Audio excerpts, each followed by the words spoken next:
the rules of the game.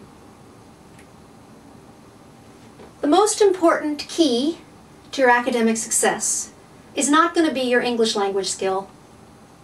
It's not going to be how smart you are. And it's not going to even be how hard you work. The key to your academic success is going to be how will you adapt to the social codes that people in American academia live by. I said adapt rather than obey because that's part of the key. We're not asking for absolute obedience. We're asking you to understand the rules, the ideas behind the rules, and sort of live them, even sometimes as you break them.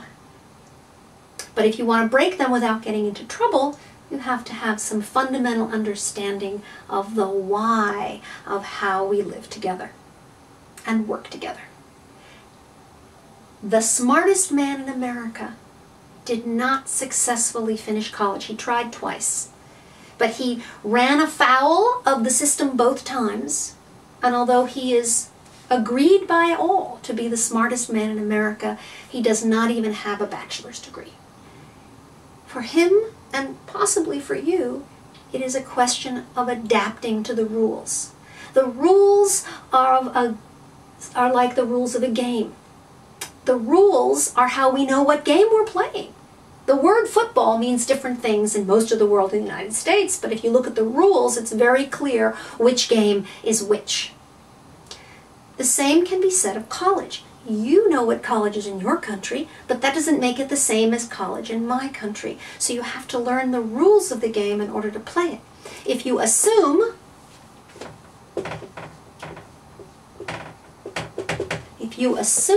that you know the rules because you have college in your country, you make an ass of you and me. It's a little game of words. So we have to look at those social codes. You have to learn them. There are some rules, and you can only know this by being here and observing other people and trying to play the game. There are some rules that we don't allow even a little bit of what we call wiggle room. There's no movement or space for breaking this rule. You must follow it or you get in trouble. An example of that would be plagiarism. You cannot copy text and put it in your paper without putting it in quotes, or you will get in big trouble and could actually be thrown out of school and sent home. But there are other rules that are more flexible. And these are rules where if you honor the spirit or the idea behind the rule, even as you break the rule, we actually like that. Americans have a kind of schizophrenic relationship with authority. And so we value creative rule bending in some areas. An example would be an undergraduate student I knew who came to me because his computer science class assigned a paper that he just didn't want to do. It was too boring. It was too simple. It was on pattern recognition. He was willing to take a failing grade in the class rather than write that paper, he told me. But as we talked, he revealed that he was kind of interested in dance.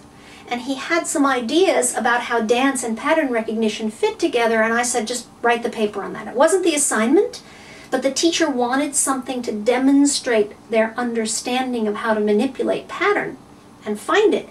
So he wrote the paper on dance instead of computer programming for his computer class. And he got an A because he honored the spirit of the assignment even as he broke the rules a little bit. So that was okay. And the only way you're going to know this is by being in the game to play it. Something that will help you understand is to look at the games in two ways. There's a man named James Carse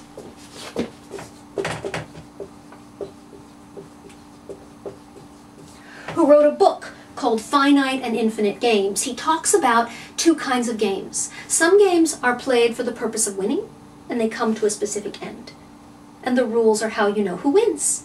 And some games are played for the purpose of continuing play with each other. So a finite game is like a sport, a match, who won the football game. Whereas an infinite game is something like language or culture. Your culture changes if the people start behaving in a way that doesn't match the old rules of the culture. Think about the role of women 100 years ago and now. So games like culture, which are infinite, are designed not to come to an end, and they change in order to accommodate the reality of the situation. Academia is one such game. So we have rules. You have to be able to see which rules are rigid and really mustn't change so that we can understand rankings and who fits where. And there are other rules which are not as rigid, which are about the play we engage in together. And the only way to learn this is to be here and to be open to that possibility. So you won't be someone who always follows the rules, and you won't be someone who always breaks the rules. You're somebody who plays with the rules themselves. You start seeing the rules, you start noticing them, and you play on the boundaries of the rules, nice and joyfully. And so your experience is not one of just trying to fit tightly and quietly in the middle and not knowing where all the boundaries are. And you can play more freely. And if you step on a rule that can't be broken, you step back and you learn. Just be flexible and learn. And the more you begin to understand how we play together, the more quality your experience will be, and the better player you will be, like any sport. Like any game. You know how to play. I'm inviting you to come and play college. Right?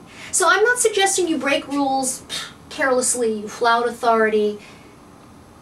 The idea is not to disrupt classes, not to sort of get angry at professors who fail to live up to the ideal of the game of college professor. You must find the right balance for yourself between being a member within the community, right, and a person responsible for the continuation of the game into the future.